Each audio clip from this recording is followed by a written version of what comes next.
नमस्कार दोस्तों, मैं राकेश मेहरा जी के क्लासेस की तरफ से आप सभी का हार्दिक स्वागत करता हूं। दोस्तों, आज इस चैनल पर हम भूख और भूखमरी इस पर बात करेंगे और आपको ये बताने का प्रयास करूंगा कि इन दोनों में अंतर क्या है। हालांकि इसमें मैंने कुपोषण को भी शामिल किया है, लेकिन भूख और भूखमरी में बच्चे ज़्यादा ही कन्फ्यूजिंग रखते हैं और कुपोषण को भी साथ ले लेते हैं। इसमें भी ये एक जैसा मानने को तैयार बैठे रहते हैं।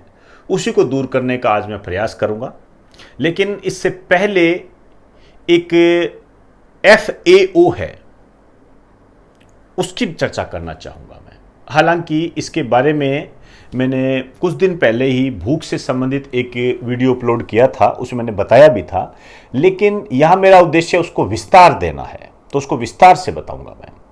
कारण उसका यही है कि 16 अक्टूबर 1945 को उसकी स्थापना हुई थी। तो यदि हम 16 अक्टूबर 2020 को लेकर चलते हैं तो इसका मतलब उसने 75 वर्ष पूरे किए हैं। अब देखिए, मैं कई बार आपको बता चुका हूं कि 25, 50, 75, 100, 125 ये जो वर्ष पूरे होते हैं, उस समय हमें ये इंडिकेशन मिलता है कि ये टॉपिक हमारे लिए इंपॉर्टेंट है। FAO जो है, इस पर मैं चर्चा करूंगा, लेकिन इससे पहले मैं आपको ये बता देना चाहता हूं कि ये जो FAO है, इसका रिलेशन कहां से उभर कर सामने आया। वास्तव में ये जो FAO है, इसके जो पहले महानिदेशक थे वो थे आर ब्यावड थे। ये जो आर ब्यावड है, इकोनॉमी के क्षेत्र में इनका काफी योगदान रहा है और बेसिकली गरीबी से ये संबंधित रहे हैं, गरीबी टॉपिक से संबंधित रहे हैं। इन्होंने गरीबी को मापने के लिए एक मेजरमेंट दिया था जिसको हम कहते हैं निरपेक्ष प्रतिमान। तो निरपेक्ष प्रतिमान का सबसे पहले प्रयोग जो किया गया था वो आर ब्यावड के द्वारा किया गया था। और निरपेक्ष प्रतिमान क्या है? गरीबी को मापने का एक स्केल है, एक पैमाना है, एक विधि है। तो मैं ये जो लेक्चर है यहीं से स्टार्ट करूंगा, निरपेक्ष प्रतिमान से। और यदि आपको ये लेक्चर अच्छा लगता है तो आप इसे ज्यादा से ज्यादा इसे सोशल मीडिया पर शेयर करें और इसको लाइक करें। इसके अलावा डिस्क्रिप्शन में जो लिंक दिए गए हैं, टेलीग्राम और ऐप से संबंधित लिंक है, उसको आप अपलोड कर लें। तो अब मैं निरपेक्ष प्रतिमान पर चर्चा करने जा रहा हूं। हेडिंग डाल दीजिए, निरपेक्ष प्रतिमान।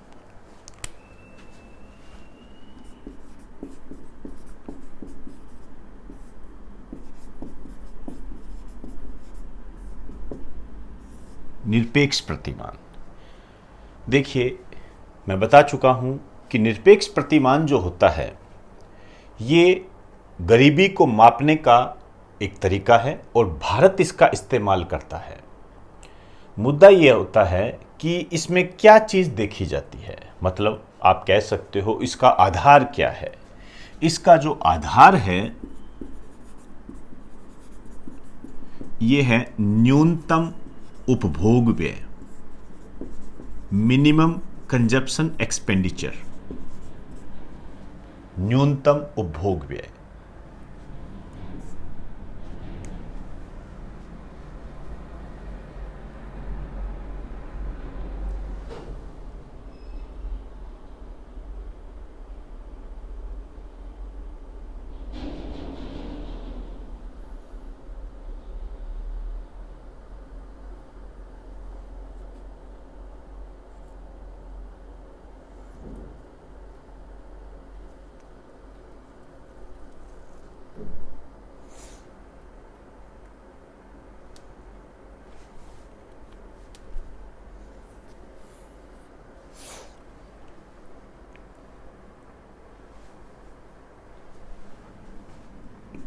और ऊर्जा की आवश्यकता, हम इन दोनों को ही आधार बनाएंगे और किस तरीके से ये हमारे सामने आई ऊर्जा की आवश्यकता कैलोरी के रूप में और गरीबी का मापन हम कैसे करते हैं, उन सब की हम चर्चा करेंगे। कैसे? देखिए, यदि मैं इस निरपेक्ष प्रतिमान की बात करूं और वर्ड से जोड़ूं तो इसको जो सबसे पहले प्रयोग में जो लाया था, ये आर ब्यावर्ड के द्वारा लाया गया था। आर ब्यावर्ड कौन थे, उसी को हम कोरिलेट करेंगे। पहला प्रयोग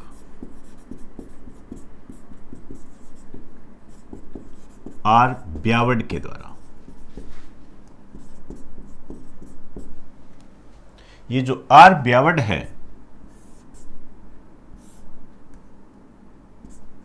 ये थे FAO के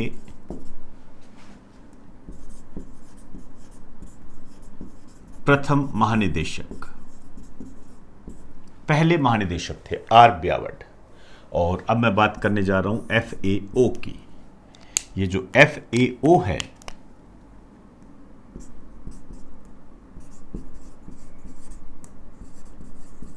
food and Agriculture Organization, Food and Agriculture Organization, खाद्य व कृषि संगठन, खाद्य व कृषि संगठन। इसकी जो स्थापना हुई थी, ये हुई 16 अक्टूबर 1945 को। अब आप देखिए, 16 अक्टूबर 1945 को इसकी स्थापना हुई और आज हम 16 अक्टूबर 2020 में बैठे हैं। तो यहां से हमारे सामने कई बातें सामने आती हैं। देखिए, 2020 और 1945, 11 में से 4 गए, 75। तो मतलब 75 वर्ष पूरे हुए हैं। अब ये अपने आप में करंट बन जाता है। 16 अक्टूबर 2020 को 75 वर्ष पूर्ण। ये बात मैं आपको कई बार बता चुका हूं कि 25 वर्ष पूरे हो जाए, 50 वर्ष पूरे हो जाए, 75, 100, 125, 150, 175, 200, इन घटनाओं के जितने भी ये पूरे होते हैं, अपने आप में वो एक हमें ये निर्देश दे देता है कि ये टॉपिक इंपॉर्टेंट हो गया है। तो FAO के 75 वर्ष पूरे हुए हैं। अब इस पे क्वेश्चन बनेंगे और इसकी शुरुआत SSC से हो भी चुकी है। SSC में इस टाइप का क्वेश्चन आ चुका है कि इसकी स्थापना कहां हुई। समझे ना बात को, कहां हुई इसकी स्थापना।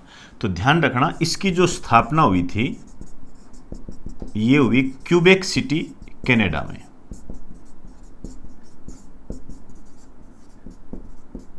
कनाडा में इसकी स्थापना हुई और इसका जो हेड ऑफिस है, ये है रोम, इटली। रोम, इटली में इसका हेड ऑफिस है। मैं कई बार बता चुका हूं कि रोम पे एक क्वेश्चन आता है, इसका जो निक नेम है, इसे कहते हैं शाश्वत नगर।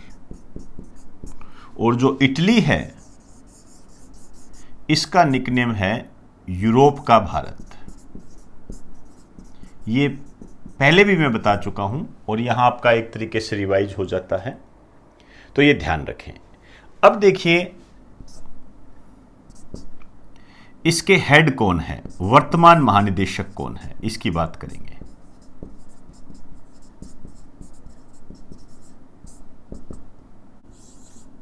क्यू डोंगयू, क्यू डोंगयू इसके वर्तमान महानिदेशक है और ये चाइना के हैं। अब देखिए, ये जो ऑर्गेनाइजेशन है, ये यूएनओ की एक स्पेशलाइज्ड एजेंसी है जो विश्व में भूख से निपटने का प्रयास करती है। इसके अलावा ये फूड सिक्योरिटी को बढ़ावा देती है। एक लाइन लिख दीजिए, यूएनओ की स्पेशलाइज्ड एजेंसी काम क्या करती है, विश्व में भूख से निपटना और खाद्य सुरक्षा, फूड सिक्योरिटी को बढ़ावा देना, ये इसका उद्देश्य है। तो दोनों बातें हमारे सामने आ गई और कोई बड़ी बात नहीं है, इसके नाम में भी अर्थ देखने को मिलता है हमें। तो ये FAO है आपके सामने, जिसकी स्थापना के 75 वर्ष 16 अक्टूबर 2020 को पूरे हुए हैं। अब देखिए यहां पर और किस तरीके से क्वेश्चन बन सकता है। देखिए ये जो 16 अक्टूबर है, हालांकि इसके बारे में पहले बता चुका हूं, इसे मनाया जाता है world food day. World food day मनाया जाता है। क्लियर? इस वर्ल्ड फूड डे की बात मैं करूंगा।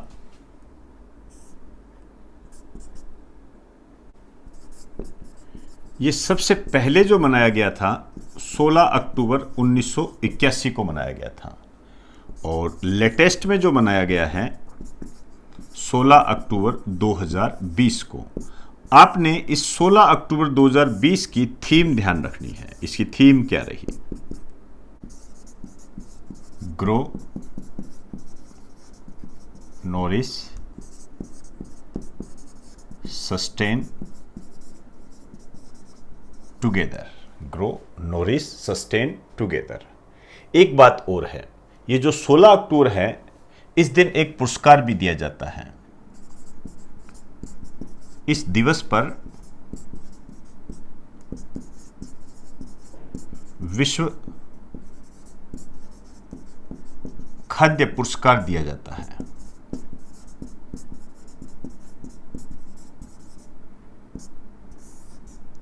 विश्व खाद्य पुरस्कार। अब देखिए ये जो विश्व खाद्य पुरस्कार हैं, इस पर भी हमें बात करनी है कि सबसे पहले यह कब मिला और किसको मिला, और लेटेस्ट में किसको मिला है।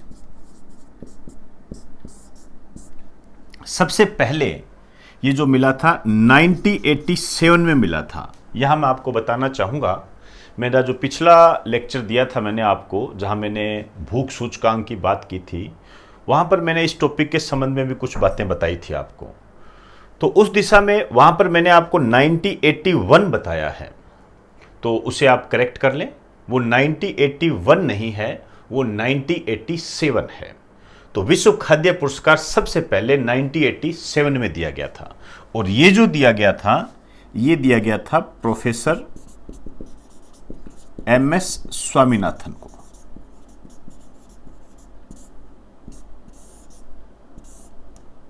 इनके बारे में दो बातें जाननी है आपने। Father of economic ecology, father of economic ecology. और ये इन्हें जो कहा था UNEP ने कहा था। UNEP के अनुसार यूनाइटेड नेशन एनवायरनमेंट प्रोग्राम, संयुक्त राष्ट्र पर्यावरणीय कार्यक्रम, ये वही UNEP है जिसने वर्ष 2018 में भारत के प्रधानमंत्री नरेंद्र मोदी और फ्रांस के राष्ट्रपति एमेनुअल मैक्रो को चैंपियन ऑफ द अर्थ 2018 से सम्मानित किया था, और ये क्वेश्चन कई बार आ चुका है। दूसरी बात जो आपको ये जाननी है, इन्हें कहा जाता है भारत में हरित क्रांति का जनक। इसकी चर्चा हम काफी बार करते हैं और कई बार ये क्वेश्चन भी आया हुआ है। गेहूं में बढ़ोतरी से संबंधित थी ये क्रांति। अब जो लेटेस्ट में ये जो पुरस्कार मिला है, ये मिला है डॉक्टर रतनलाल को लेटेस्ट में, और ये 2020 का है। ये भारतीय मूल के अमेरिकी नागरिक हैं।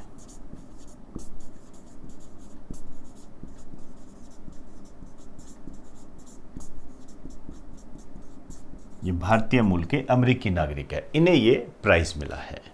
तो क्लियर होगी, हमने काफ़ी विस्तार से इसके बारे में बात की। FAO के 75 वर्ष पूरे हुए हैं, तो हमारे लिए यह इम्पोर्टेंट बन जाता है कि इसके पहले महानिदेशक कौन थे।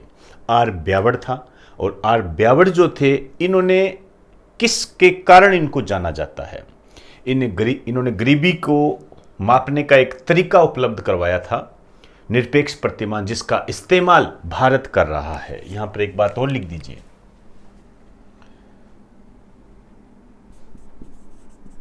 भारत द्वारा प्रयोग। यस, तो एक बार आप इसे राइट डाउन कर दीजिए।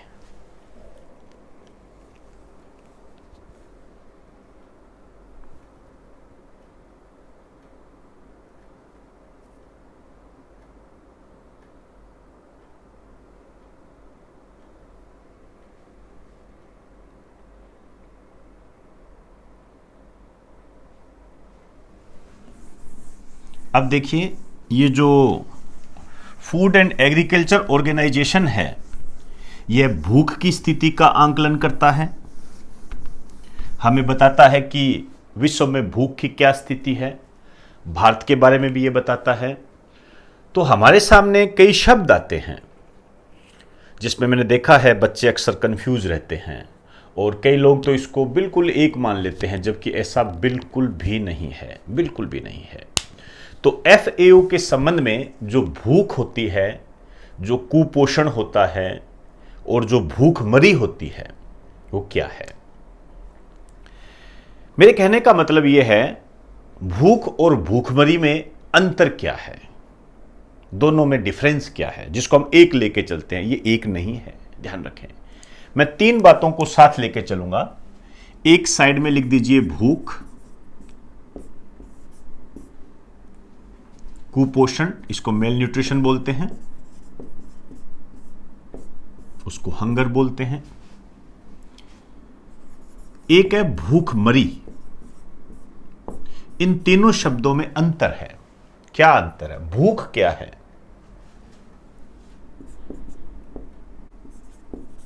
वह स्थिति जिसमें व्यक्ति को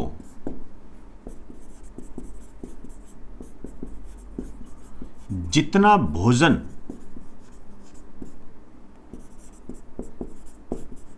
चाहिए होता है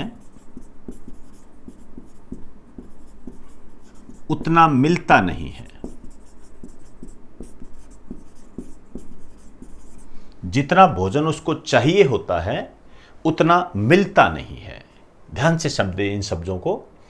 वह स्थिति जिसमें व्यक्ति को जितना भोजन चाहिए होता है उतना मिलता नहीं है। खाना तो मिल रहा है, भोजन तो मिल रहा है, लेकिन जितना उसको चाहिए उतना नहीं मिल रहा है। मतलब यदि किसी को 5 रोटी की भूख है तो उसको 2 रोटी मिल रही है। समझ में आई? ये भूख होती है। भूख का मतलब ये कतई मतलब लगा लेना कि उसको भोजन नहीं मिल रहा है। भोजन तो मिलता है, लेकिन जितना चाहिए उतना नहीं मिलता है। बहुत ही सादा शब्दों में आपके कहूं तो जिसको पेट भर भोजन नहीं मिलता है वह भूख है। ब्रैकेट में लिख दीजिए, जिसको पेट भर भोजन नहीं मिलता।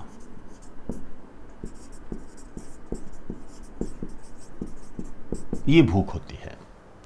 अब कुपोषण क्या है? Mail nutrition. कुपोषण क्या होता है? पेट भर भोजन तो मिल रहा है, खाना बढ़िया मिल रहा है, कोई दिक्कत नहीं है, लेकिन उसमें आवश्यक तत्व नहीं है, पोषक तत्व नहीं है, जो अपने बॉडी को चाहिए, जो शरीर को चाहिए, वो नहीं है।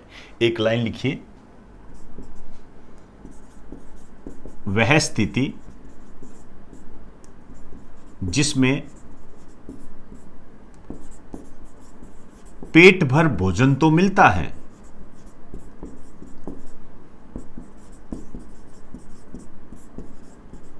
लेकिन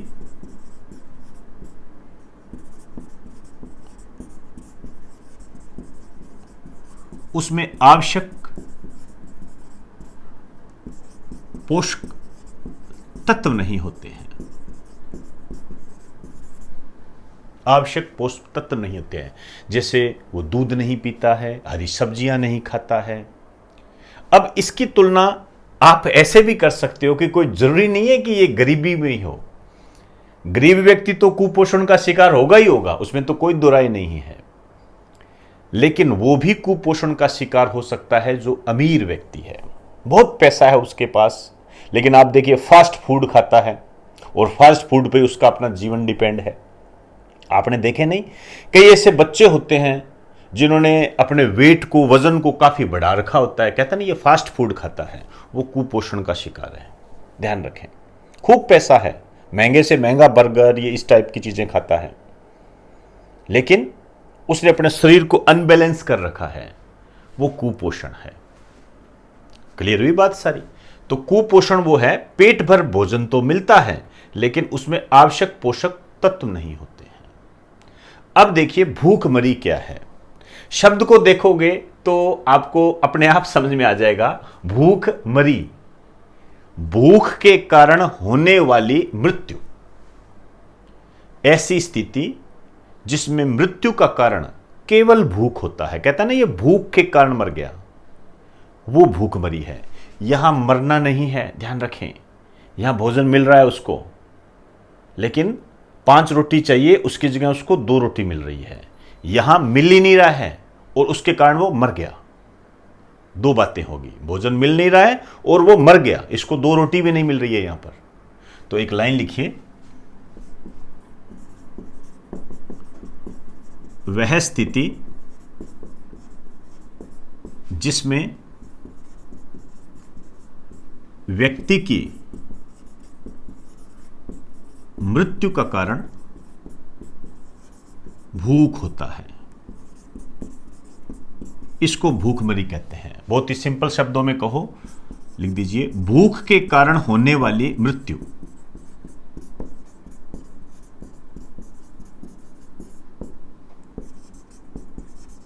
भूख के कारण होने वाली मृत्यु, यह भूखमरी होती है। अब मैं समझता हूं कि आपने इन तीनों शब्दों को भली भांति समझ लिया होगा। इनमें कभी गड़बड़ी मत करना, इन शब्दों में अंतर होता है। और बकायदा इसके मैं लेटेस्ट आंकड़े बता देता हूं आपको।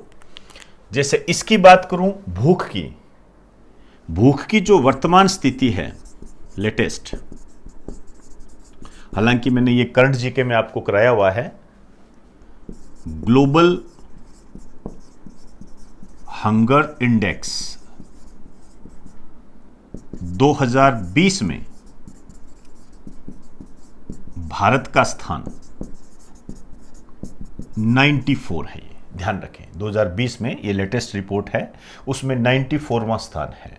और ये जो सीरियस कंडीशन मानी जाती है, गंभीर स्थिति, ये आप ध्यान रखना। हालांकि इसकी डिटेल मैंने करंट जीके में आपको दे चुका हूं, आप चाहो तो अपने रिक्वायरमेंट के आधार पर उसे देख सकते हो।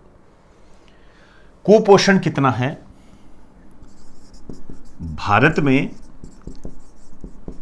लगभग 14% जनसंख्या कुपोषण की शिकार है। ये बहुत ही महत्वपूर्ण आंकड़ा है। और भूखमरी कितनी है? यूएन रिपोर्ट के अनुसार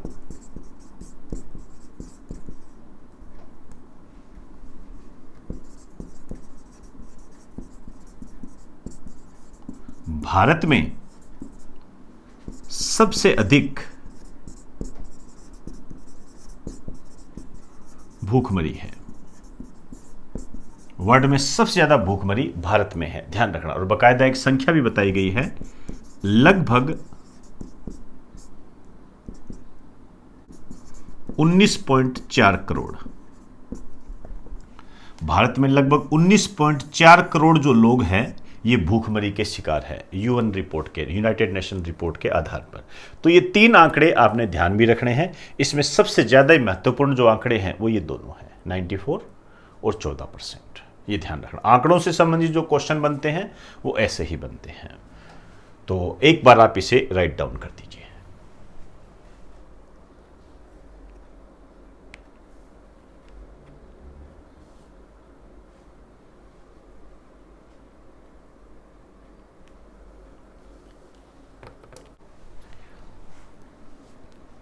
तो दोस्तों, आज हमने भूख और भूखमरी में क्या अंतर होता है इसको जाना, इसकी वर्तमान स्थिति को समझा, और हमने ये जानने का प्रयास किया कि FAO क्या होता है। और जानने के आधार में ये कारण था क्योंकि इसकी स्थापना के 75 वर्ष पूरे हुए हैं। और मैं पहले ही बता चुका हूँ 25, 50, 75, 100, 125 इस तरीके की कोई भी सीक्वेंस आपके सामने आती है तो वो टॉपिक आपके लिए इम्पोर्टेंट हो जाता है, जिसकी झलकियाँ मैं पिछले एग्जाम में देख भी चुका हूँ।